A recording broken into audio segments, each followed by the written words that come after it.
ॐ अज्ञानातिमिरान्धस्य ज्ञानाञ्जनशलाकया चक्षुरुन्मिलितं येन तस्मै श्रीगुरवे नमः। श्रीचैतन्यमनोभीष्टं स्थापितं येन भूतले स्वयं रूपगदा मह्यं ददाति स्वपदान्तिकं।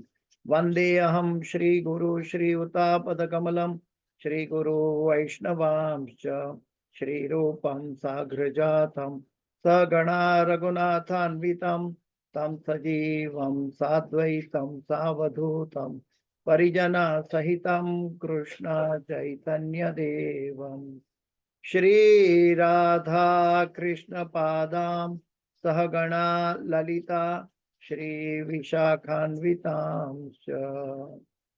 हे कृष्ण करुणा सिन्धो दीनबन्धो जगत्पते गोपेश गोपिका कांत राधा कांत नमोस्तुते। तप्त कांचन गौरांगी राधे वृंदावनेश्वरी वृषभानुसुते देवी प्रणमामि हरिप्रिये। वाञ्छाकल्पतरुभ्यश्च कृपा सिन्धुभ्य एव च पतितानां पावनेभ्यो वैष्णवेभ्यो नमो नमः। श्री कृष्ण चैतन्य प्रभु नित्यानंद श्री अद्वैत गदाधर श्रीवासादि गौर भक्तवृंद। हरे कृष्ण कृष्ण कृष्ण हरे हरे, हरे राम राम राम हरे हरे। जयतां सुरतो पंगो मम मंदमते गतिर् मत्सर्वस्व पदाम्भोजो राधा मदन मोहन। कृष्णाय वासुदेवाय देवकी नंदनाय च नंदगोपकुमाराय गोविंदाय नमो नमः। गोविंदाय नमो नमः। गोविंदाय नमो नमः। नमः। ओम विष्णुपदाय कृष्ण प्रेष्ठाय भूतले श्रीमदे जय पताका स्वामी नामिने नमः। आचार्य वदायिनीताय कृपा प्रदायिनी गौर कथा दामदाय गुरुग्रहधारिणी नमः। ओम विष्णुपदाय कृष्ण प्रेष्ठाय भूतले श्रीमदे भक्ति वेदांत स्वामी नामिने नमस्ते सरस्वती देवे गौरवाणी प्रचारणे निर्विशेष शून्यवादी पाश्चात्य देशदानी। जय श्री कृष्ण चैतन्य प्रभु नित्यानंद श्री अद्वैत गदाधर श्रीवासादि गौर भक्तवृंद। हरे कृष्ण कृष्ण कृष्ण हरे हरे, हरे राम राम राम हरे हरे। पंचतत्वात्मकं कृष्ण भक्त रूप स्वरूपकं भक्तावतार भक्ताख्यं नमामि भक्त शक्तिकं। गुरुवे गौरचंद्राय राधिकाये तदालये कृष्णाय कृष्ण भक्ताय तद्भक्ताय नमो नमः। ओम नमो भगवते वासुदेवाय। ओम नमो भगवते वासुदेवाय। ओम नमो भगवते वासुदेवाय। नारायणं नमस्कृत्यं नरं चैव नरोत्तमं देवीं सरस्वतीं व्यासं ततो जयमुदीरयेत्। नष्टप्रायेषु अभद्रेषु नित्यं भागवत सेवया भगवते उत्तम श्लोके भक्तिर्भवति नैष्ठकी। हरे कृष्णा। तो आज श्रीमद् भागवत के पहला स्कंद 8वां अध्याय और 25वें श्लोक कुंती माता की प्रार्थना के अंतर्गत ये आज का श्लोक है। कुंती माता की प्रार्थना है, ये उसका हिस्सा है। विपद संतुता शाश्वत तत्र तत्र जगद्गुरो भवतो दर्शनम यस्यात् अपुनर्भव दर्शनम। विपद संतुता शाश्वत तत्र तत्र जगद्गुरो भवतो दर्शनम यस्यात् अपुनर्भव दर्शनम। विपद संतुता शाश्वत तत्र तत्र जगद्गुरो भवतो दर्शनम यस्यात् अपुनर्भव दर्शनम। तो ये दोहराना चाहेगा? थोड़ा रिपीट रिपीट कर याद नहीं है तो कैंसिल भी नहीं रहता। ठीक है। विपद संतुता शाश्वत, विपद शत्रुत शत्र शाश्वत तत्र तत्र जगत गुरु, तत्र तत्र जगद्गुरु भवतो दर्शनम यस्यात् अपुनर्भव दर्शनम। पुनर्भव दर्शनम। हरे कृष्ण। तो अनुवाद और तात्पर्य में चलते हैं। अनुवाद और तात्पर्य भाई ऐसी भक्ति वेदांत स्वामी शील प्रभुपाद महाराज की जय। अनुवाद कुंती माता कह रही है भगवान कृष्ण को एड्रेस करके कि मैं चाहती हूं कि ये सारी विपत्तियां बारंबार आए, जिससे हम आपका दर्शन पुनः पुनः कर सके, क्योंकि आपके दर्शन का अर्थ यह है कि हमें बारंबार होने वाले जन्म तथा मृत्यु को नहीं देखना पड़ेगा। फिर से मैं अनुवाद पढ़ता हूँ। कुंती माता जो भगवान की बुआ लगती है, लेकिन वो जानती अच्छे से कि मेरा भतीजा भगवान पूर्ण पुरुषोत्तम परमेश्वर है। तो वो भगवान जब द्वारका के जाने के लिए प्रस्थान करने के लिए बोल रहे थे, तब उत्तरा माता ने भी प्रार्थना की, और अभी कुंती माता प्रार्थना कर रही है कि आज के श्लोक में कि मैं चाहती हूं कि ये सारी विपत्तियां बारंबार आए, जिससे हम आपका दर्शन पुनः पुनः कर सके, क्योंकि आपके दर्शन का अर्थ यह है कि हमें बारंबार होने वाले जन्म तथा मृत्यु को नहीं देखना पड़ेगा। तो इस संसार में किसकी ताकत है? तो जो भगवान के पास विपत्ति मांगे। इस संसार में किसी की ताकत नहीं है कि भगवान के पास विपत्ति मांगे। ये तो उच्च दिव्य स्तर पे स्थित भगवान का भक्त ही भगवान का तथ्य जानते हुए भगवान की ये प्रार्थना कर सकते हैं, विपत्ति मांग रहे हैं। वास्तव में ये विपत्ति तब मांग रहे हैं कि तब भगवान का स्मरण मैं कभी नहीं भूल पाऊंगा। यहाँ पे कुंती माता कह रही है कि प्रभु आप हमारी हर समस्याओं में साथ में थे, लाक्षागृह में साथ में थे, फिर चीरहरण में साथ में थे, और पांडव की रक्षा के लिए साथ में थे, और महाभारत के युद्ध में साथ में थे। आपने हमारी शुरू से रक्षा की है। तो अभी सवाल ये उठता है कि अभी आप चले जाओगे तो हम तो अनाथ हो जाएंगे। तो कुंती माता कह रही है, जानती है कि क्योंकि परमेश्वर मेरे साथ है, वो जानती है कि अगर परमेश्वर मेरे साथ से चले जाएंगे तो मेरा पतन निश्चित हो जाएगा। मैं क्या करूंगी? तो कुंती माता कह रही है कि इससे तो अच्छा वो है, ये सब विपत्ति आती रहती थी और आप हमें छोड़ते नहीं थे। अभी विपत्तियां नहीं रही और आप हमें छोड़कर जा रहे हो। ये भगवान का भक्त का लक्षण।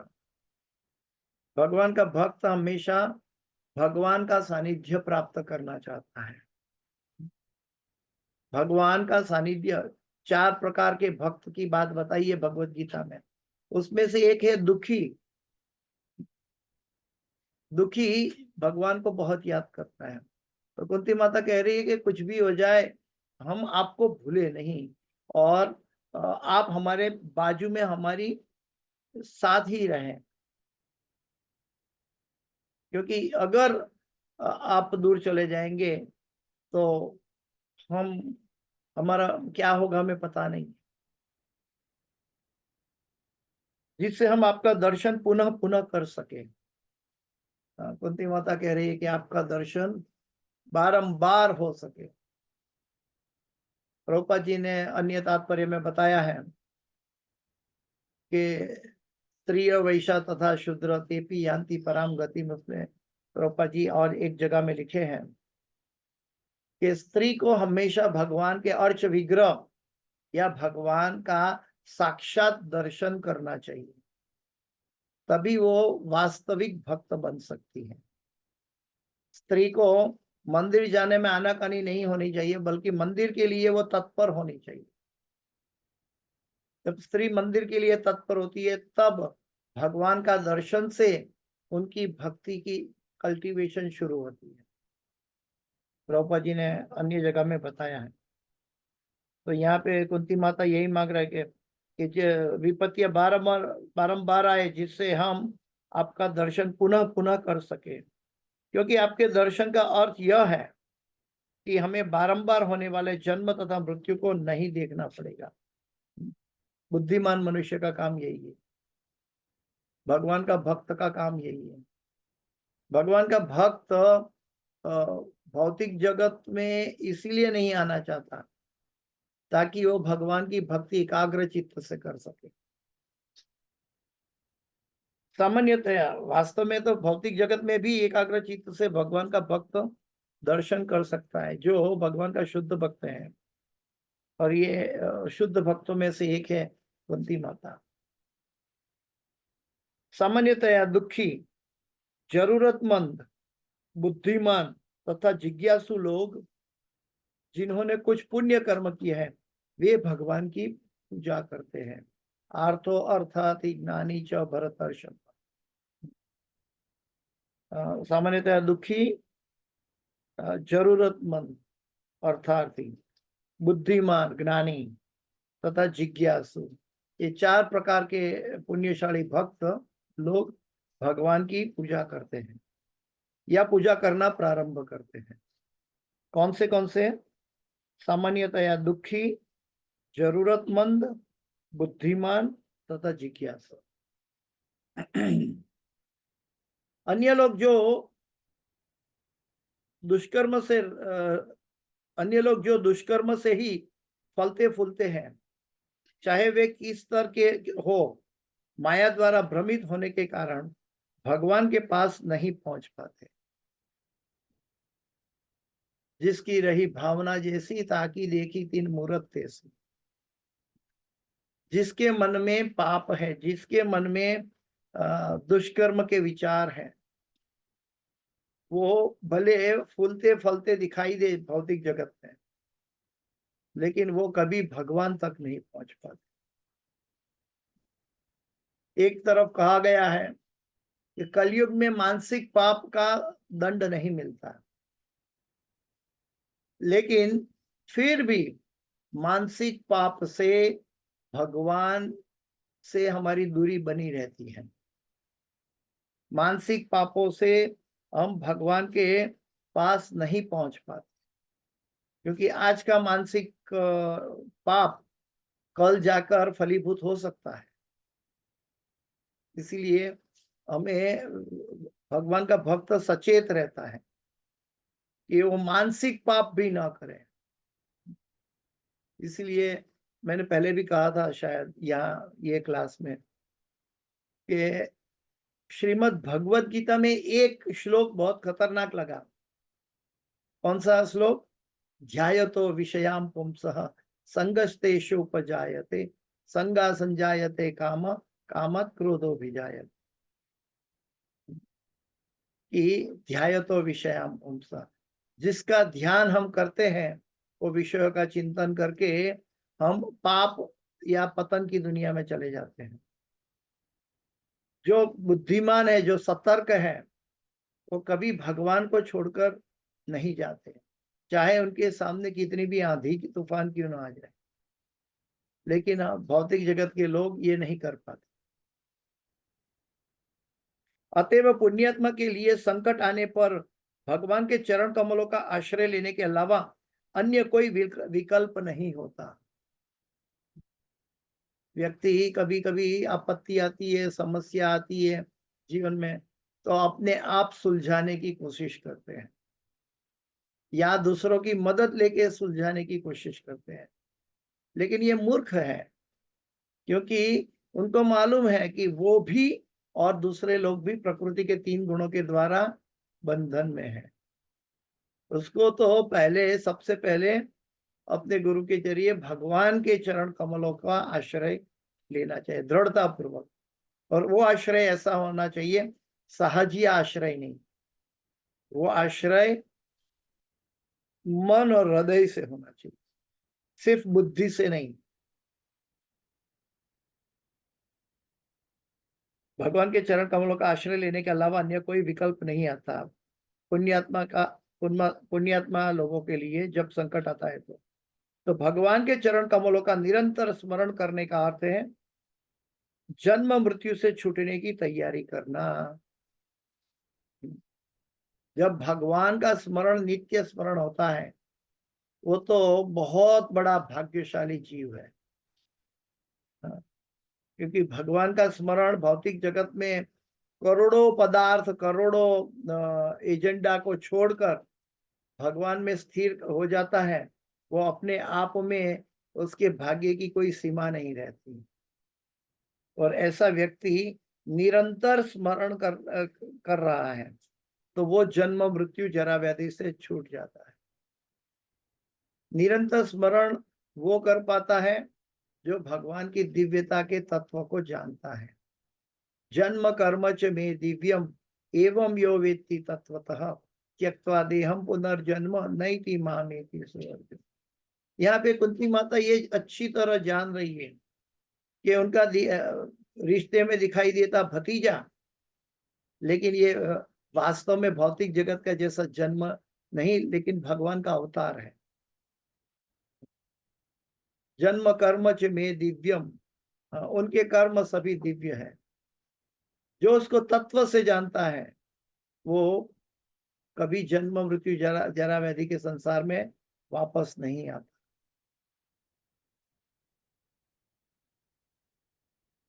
अतः भले ही तथाकथित आपत्ति आए, उनका स्वागत करना होगा, क्योंकि वे हमें भगवान के स्मरण का अवसर प्रदान करती है, जिसका अर्थ है मुक्ति। जैसे भगवान का स्मरण होता है वैसे हम भौतिक जगत के पदार्थों से मुक्ति प्राप्त कर लेते हैं। ऐसा नहीं कि मृत्यु के बाद ही भगवान प्राप्त होगा। अगर हम जीते जी भी भगवान का स्मरण, भगवान का दर्शन सतत बनाए रखें अपने अंतःकरण में, तो वास्तविकता तो ये है कि वो जीव इस जगत से मुक्त जीव कहलाता है, मुमुक्षु कहलाता है। जिसने अविद्या के सागर को पार करने के लिए सर्वोत्तम नाव के समान भगवान के चरण कमलों की शरण ली है, वो उतनी ही सरलता से मुक्ति प्राप्त करता है, उतनी ही सरलता से। जैसे एक व्यक्ति सो गया और फिर जाग गया। हाँ, एक रात में व्यक्ति सोता है, सुबह में जाग जाता है। ठीक वैसे ही वो इस जगत से मात्र प्रयाण कैसे करते हैं कि उनके लिए एक आंख बिचौली जैसा है, सीधा वो भगवत धाम में भगवान की कृपा से भेज दिया जाता है। जितनी सरलता से बछड़े के खुर के निशान को लांघा जा सकता है, बछड़े का पांव का निशान, उसके ऊपर हम जंप नहीं करते, हम चलते हैं तो इजीली क्रॉस कर सकते हैं। कितनी सरलता से कोई भी प्रकार की हमें प्रयत्न नहीं करना पड़ा, और इजीली गाय के पांव का पद का चिन्ह उसको क्रॉस करना है तो हमें जंप नहीं करना पड़ेगा, आराम से चलते चलते क्रॉस कर लेंगे। ठीक वैसे ही भगवान का भक्त जो नित्य स्मरण में डूबा हुआ है भगवान के साथ, वो इजीली इस जन्म मृत्यु जरा व्याधि का, ये भौतिक जगत का संसार को लांघ जाता है। ऐसे लोग भगवत धाम में रहने के अधिकारी हैं, जो नित्य स्मरण करता है। सततम कीर्तयन्तो मां ये जना पर्युपासते। ऐसे लोग भगवत धाम में रहने के अधिकारी हैं और उन्हें ऐसे स्थान से कोई प्रयोजन नहीं रह जाता जहां पग पग पर संकट हो। पदम पदम यद विपदाम न तेषा, ये भौतिक जगत का अपीयरेंस है। लेकिन आनंदम बुद्धिवर्धनम प्रतिपदम पूर्णामृता स्वादनम, ये आध्यात्मिक जगत की अनुभूति है। और ये अनुभूति हम यहाँ पे भी कर सकते हैं।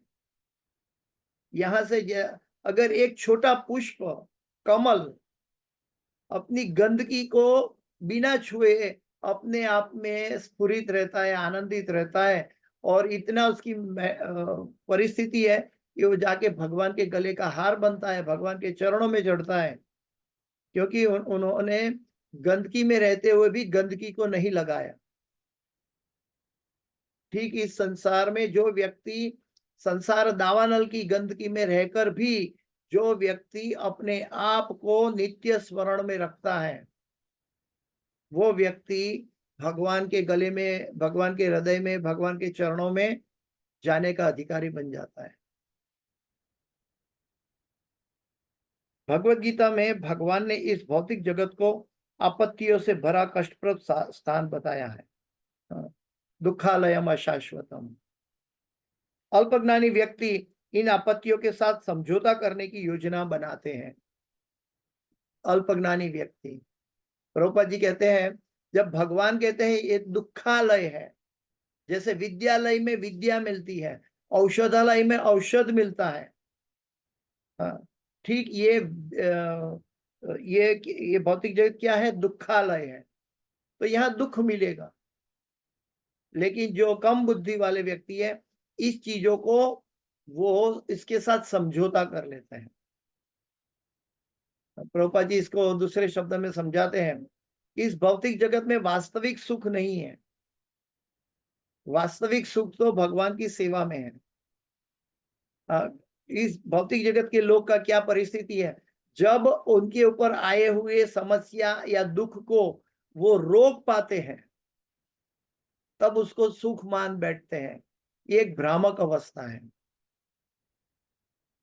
उनके ऊपर आए हुए दुख को रोकने की क्षमता वास्तविक सुख नहीं है, लेकिन दुख को रोकने की क्षमता है, उसको सुख मान बैठते हैं इस संसार के लोग। अल्पज्ञानी व्यक्ति इन आपत्तियों के साथ समझौता करने की योजना बनाते हैं, लेकिन वे जानते नहीं कि इस स्थान का प्रकार ही ऐसा है कि वहां आपत्तियों से भरा है। पदम पदम यद विपदाम न तेषा दुखालयम अशाश्वत। अगर व्यक्ति को ये चीज अगर अपने दिमाग में समझ ले, देख ले, तो व्यक्ति ऑटोमेटिक भगवत प्राप्ति के लिए जीवन बिताएगा। लेकिन व्यक्ति को कभी कभी जानते हुए भी देखी अनदेखी करते हैं, ये हमारी अल्प बुद्धि, अल्प ज्ञान है। उन्हें भगवान के उस धाम का बिल्कुल ही ज्ञान नहीं होता जो आनंद से भरपूर है और जहां तनिक भी आपत्तियां नहीं है। वैकुंठ, कुंठ यानी कि समस्या, कुंठा समस्या, और वैकुंठ जहां बिल्कुल समस्या नहीं है, वो भगवान का धाम है।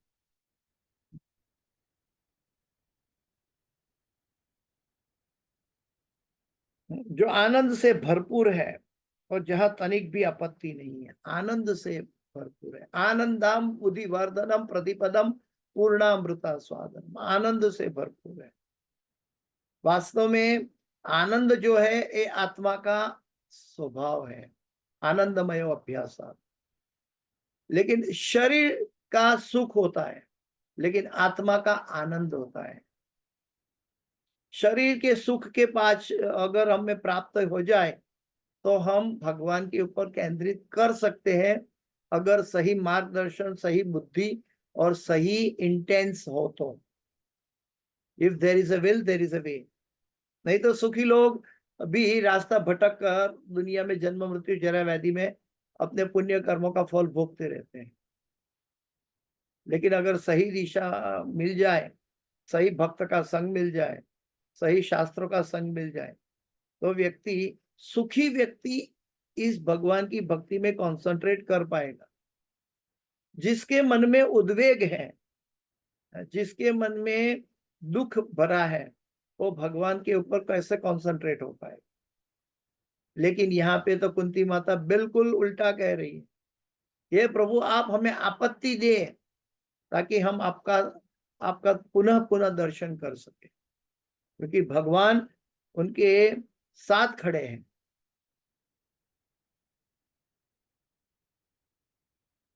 अतएव प्रबुद्ध मनुष्य का यह कर्तव्य है कि भौतिक आपत्तियों से अविचलित रहे।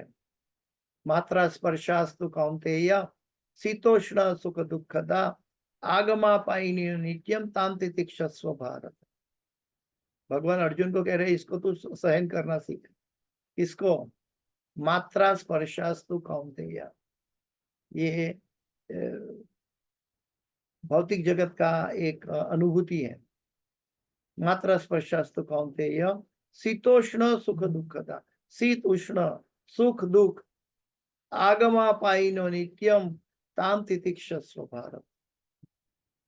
यहाँ भी प्रभुपाद जी लिखते हैं कि अतएव प्रबुद्ध मनुष्य का यह कर्तव्य है कि भौतिक आपत्तियों से अविचलित रहे।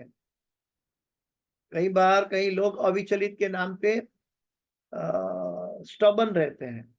अविचलित का अर्थ है मन भी भगवान की सेवा में जुड़ा हुआ रहे। अविचलित का मन ये अर्थ ये नहीं है निर्बंधे कृष्ण संबंधे युक्त वैराग्य उच्चते। हमें जैसे शास्त्रों में कहा गया है कि हमें इंद्रियों को कंट्रोल में करना चाहिए, लेकिन ये एक तरह से इनकम्प्लीट स्टेटमेंट माना जाएगा। हमें इंद्रियों को इंद्रियों के स्वामी की सेवा में जोड़ना चाहिए। हमें इंद्रियों को कंट्रोल नहीं करना है, हमें इंद्रियों को मोड़ना है भगवान की ओर। जब तक मोड़ते नहीं है वो कंट्रोल का क्या फायदा। जब तक ये इंद्रियों का उपयोग ऋषि के न ऋषिकेश सेवनम भक्ति रुच्यते। ऋषि यानी इंद्रिया और ऋषिकेश यानी इंद्रियों के स्वामी भगवान कृष्ण। तो इंद्रियों का उपयोग इंद्रियों के स्वामी के लिए किया जाना चाहिए, क्योंकि आपत्तियां तो सभी परिस्थिति में आती है। आपत्तियां तो सभी परिस्थिति में आती है। अगर हमारे कर्म के फल में आपत्ति लिखी हुई है तो हम एक आपत्ति रोक देंगे तो कोई दूसरी आपत्ति मिलेगी, और दूसरी रोकेंगे तो तीसरी मिलेगी। फ्लेवर अलग अलग मिलेगा, लेकिन हम आपत्तियों से भाग नहीं सकते। ये हमारा कर्म फल है, लेकिन हमें क्या करना है? भगवान का स्मरण करना है।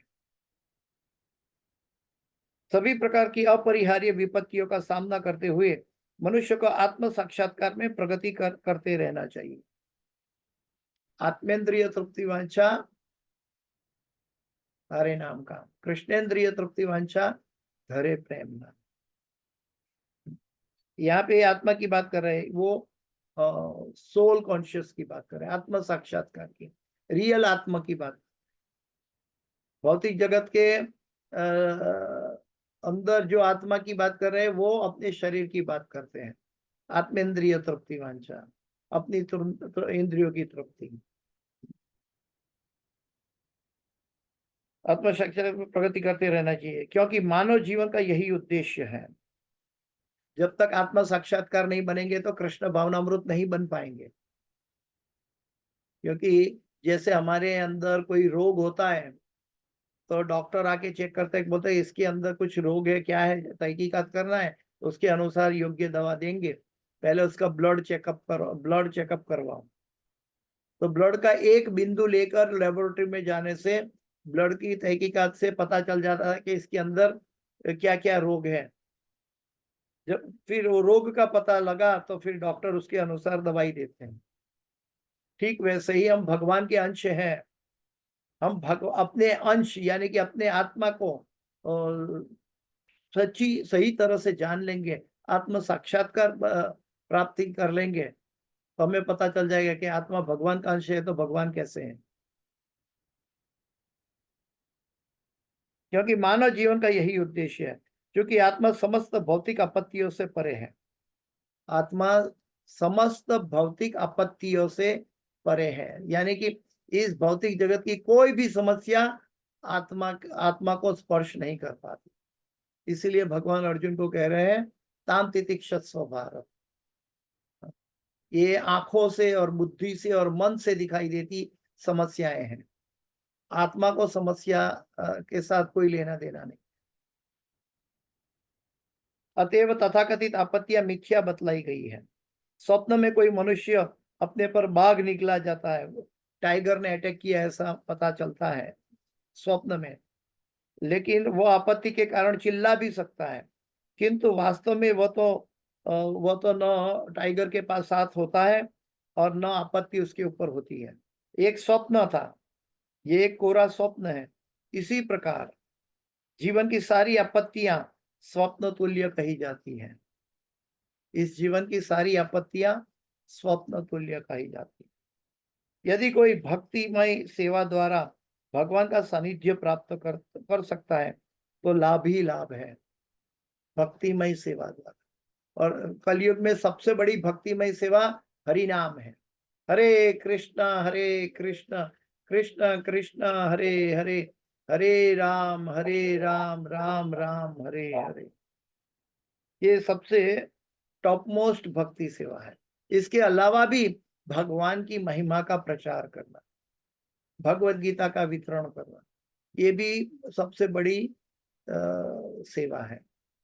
वैसे कहते हैं कि ये अल्टीमेट जन सेवा है, क्योंकि भौतिक लोगों की जो फिलोंथ्रोपिक लोगों को कहते हैं जन सेवा वो प्रभु सेवा, वास्तव में वास्तविक आत्मा की सेवा, आत्मा जनों की सेवा वो प्रभु सेवा है। जब तक हमें बाहरी शरीर दिखाई देते हैं और उनकी सेवा करते हैं तो वो प्रभु सेवा नहीं है, फिलोंथ्रोपिक है। पर सबसे अंदर बैठे हुए परमात्मा, आत्मा और परमात्मा की सेवा अगर हमारी करने की वृत्ति है तो ये भगवान की सेवा के बराबर है।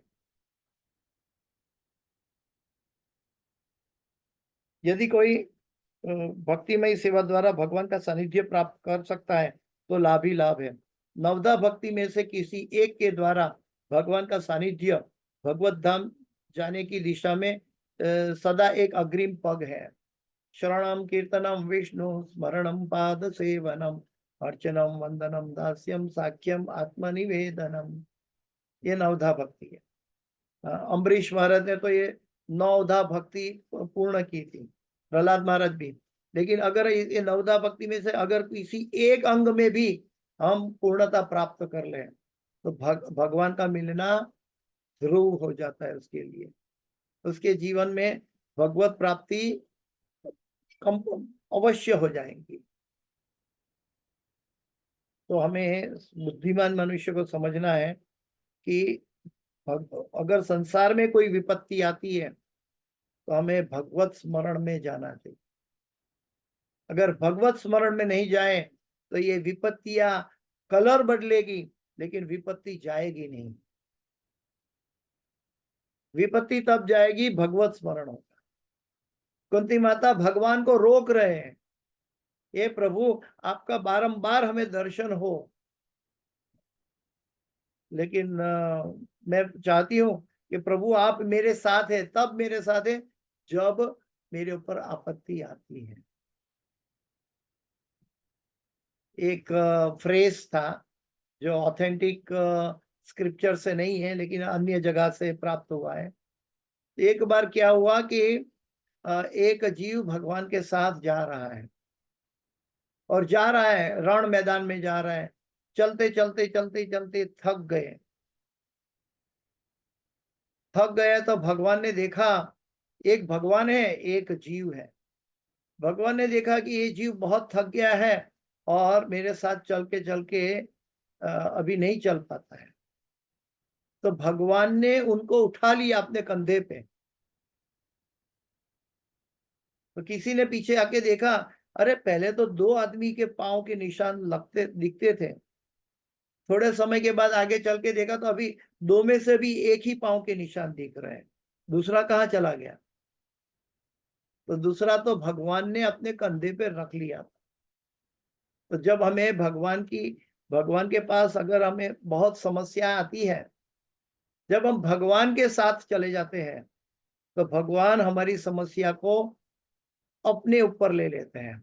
अनन्याश्चिन्तयन्तो मां ये जना पर्युपासते तेषां नित्याभियुक्तानां योगक्षेमं वहाम्यहम्। योगक्षेमं वहाम्यहम्, भगवान कहते हैं कि उसके पास जो कोई कमी है मैं लाके दूंगा और जो है उसकी रक्षा करूंगा, अपने कंधे पर मैं लाके दूंगा जो उनके पास कमी है। अगर वो व्यक्ति मेरे साथ चलते चलते थक गया है, मैं उनको उठा लूंगा। भगवान हर तरह से जीव की मदद करना चाहते हैं, लेकिन जीव को अपना दृष्टिकोण भगवत सेवा में होना चाहिए।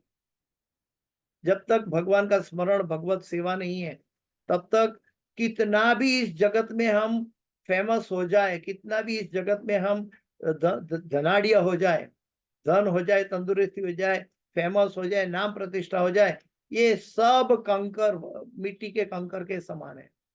जब तक भगवान की भक्ति नहीं है, तब तक सब नाशवंत है। इसलिए चैतन्य महाप्रभु कहते हैं, यही रूपे ब्रह्मांडे भ्रमिते कोनो भाग्यवान जीव, गुरु कृष्ण कृपाए पाए भक्ति लता दीज। तो इसके साथ मैं अपनी वाणी को विराम दे रहा हूं।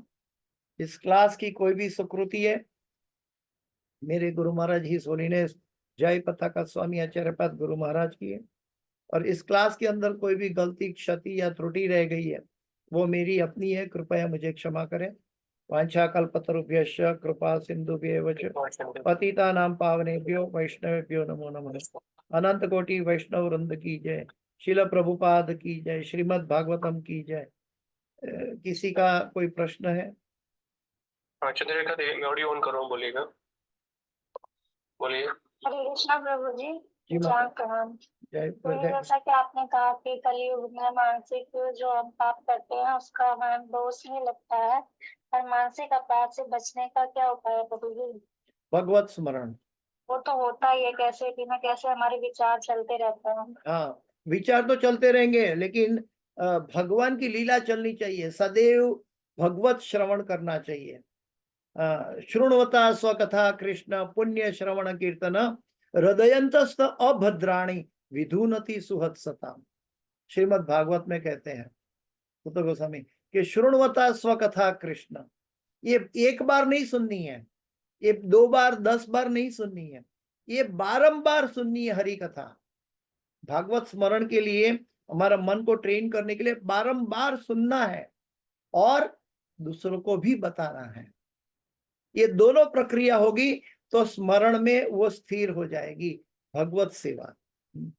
शृण्वता स्वकथा कृष्ण पुण्य श्रवण कीर्तन हृदयंतस्थ अभद्राणी, ये हृदय का अयोग्य चीज, अभद्र यानी कि अशुभ चीज, हृदयंतस्थ अभद्राणी विधुनति सुहत्सता। भगवान कहते मैं उसको धो डालूंगा, जो आपके अंदर हृदय में जो भी मैल है, भगवान कहते मैं धो डालूंगा। ये भगवान का स्टेटमेंट है, और ये श्रीमद् भागवत में बताया गया श्लोक है। शृण्वता स्वकथा कृष्ण पुण्य श्रवण कीर्तन हृदयंतस्थ अभद्राणी विधुनति सुहत्सता। इसलिए हमें बार बार, हमारी इंटेंसिटी अभी कम है, जब तक भगवान के अतिरिक्त मन में विचार आते हैं तब तक हमारी भगवत स्मरण का श्रवणम बहुत पुअर है। भगवान ने कान खुले दिए है, कोई पर्दा नहीं रखा है, लेकिन हम इसका दुरुपयोग करते हैं, सांसारिक बातें सुनते हैं, सांसारिक बातें जानते हैं, लेकिन वास्तव में हमें जानना है भगवान कृष्ण के बारे में। हाँ, इसलिए भगवत स्मरण, भगवत महिमा सॉरी भगवत महिमा क्या श्रवण होना चाहिए। भगवत महिमा का जो श्रवण करते हैं, सदैव भगवान से युक्त रहते हैं, तो भगवान रास्ता दिखाते हैं, उसके पास दौड़ कर आके कि वो रास्ता से वो व्यक्ति भगवान के पास पहुंच जाता है। मच्चित्ता मद्गत प्राण बोधयंत परस्परम कथयंत माम नित्यम तुष्यन्ति च रमन्ति च तेषां सतत युक्तानां भजतां प्रीतिपूर्वकम ददामि बुद्धि योगम तम ये नमावपयांति ते। तेषां सतत युक्तानां, जो मेरे से युक्त रहता है, ऐसा भगवान कहता है, उसको मैं रास्ता दिखाता हूँ। और जो युक्त नहीं रहता है उसके लिए क्या होता है? नास्तिर बुद्धिर अयुक्तस्य न चा युक्तस्य भावना न चा भावयत शांति अशांतस्य कुतः सुखम। भगवान के भक्त के लिए सबसे बड़ी समस्या वो है कि वो भगवत स्मरण में न रह पाए, तो उसके लिए सबसे बड़ी समस्या है। फिजिकल समस्या नहीं है, मेंटल समस्या नहीं है, लेकिन स्मरण जो भगवान का है वो कायम होना चाहिए। और नहीं होता है तो जैसे हम बच्चे को, छोटा छोटा बच्चे को बोलता है, बोलो बेटा 2+2 4, 2+2 4, 2+2 4, तो उसको रिपीट करके अभ्यास करवाते हैं। ठीक वैसे ही भगवान का स्मरण नित्य रहने के लिए हमें सतत भगवान की कथा सुनकर अभ्यास करना है। तब हमें कभी मन में कुंती माता याद आएगी, कभी अर्जुन याद आएगा, कभी प्रहलाद महाराज याद आएगा, कभी ध्रुव महाराज याद आएगा, कभी गोपियां याद आएगी, कभी ब्रह्मा जी याद आएंगे। सभी भागवत के भक्तों का स्मरण होगा और हर भक्त के साथ भगवान ने उचित रेसिप्रोकेशन किया है। भगवान भक्तों को छोड़ ही नहीं सकते। और जब स्मरण छूट जाता है, इसका मतलब हमें समझना है अपने आप को कि अभी हमारे अंदर भक्ति फली फूली नहीं है। हम अभी भी भक्ति के साथ मिश्र भक्ति में है। मिश्र भक्ति हमारा माइंड भगवान का स्मरण छुड़वा देती है। तो हमें फिर भी भगवान की भक्ति करते रहना चाहिए। अकाम सर्व कामो व मोक्ष काम उदारधि तीव्रेण भक्ति योगेन यजेत पुरुष परम। तीव्रेण भक्ति योगेन, हमारी तीव्रता और बढ़ानी चाहिए। नामाचार्य हरिदास ठाकुर के सामने माया के रूप में वेश्या को भेजी गई थी, तो उन्होंने और तीव्रता से तुलसी माता के पास बैठकर चैंटिंग किया। उनका मन विचलित नहीं हुआ। और तीव्रता वो समझ गए भगवान ने माया देकर, माया से भेजकर मेरा मन विचलित करने के लिए ये अवसर दिया है। तो हरिदास ठाकुर और तीव्रता से हरिनाम किया है। तो वो हरिनाम की तीव्रता से वो वेश्या भी भक्त बन गई। ठीक है माता जी। जी प्रभु जी, हरे कृष्णा, हरे वंदना, कृष्ण। प्रणाम। जय गुरुदेव। किसी का कोई प्रश्न हो? ठीक है, तो समय पूरा हो चुका है। हरे कृष्ण। हरे कृष्ण। हरे कृष्ण। नंद प्रणाम। हरे कृष्ण। गुरु महाराज के लिए एक बार हरे कृष्ण महामंत्र बोलते हैं। सभी लोग बोलिए। हरे कृष्णा कृष्णा कृष्णा हरे हरे, हरे राम राम राम हरे हरे। गुरु महाराज की जय, शिल प्रभुपाद की जय, समावेत भक्त वृंद की जय। हरे कृष्ण। जय गुरुदेव, जय गुरुदेव।